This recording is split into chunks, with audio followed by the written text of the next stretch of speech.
Cyber নিরাপত্তা আইন বাতিলের আহ্বান জানিয়েছে Bangladesh association of information services basis. বৃহস্পতিবার এক সংবাদ বিজ্ঞপ্তিতে এই আহ্বান জানানো হয়। সংস্থাটি বলছে, আইনটি সাংবিধানিক, মানবাধিকার কর্মী এবং ভিন্ন মতাবলম্বীদের দমনের লক্ষ্যে ব্যবহার করা হয়েছে। প্রিয় নম্বর সেট করে বিকাশে সেন্ড মানি করুন ফ্রি।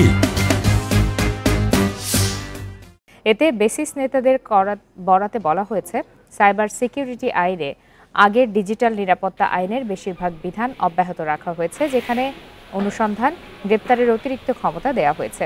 এই আইনের আওতায় আটক ব্যক্তিদের মুক্তি এবং তাদের বিরুদ্ধে সব অভিযোগ প্রত্যাহারেরও আহ্বান জানানো হয় বিজ্ঞপ্তিতে।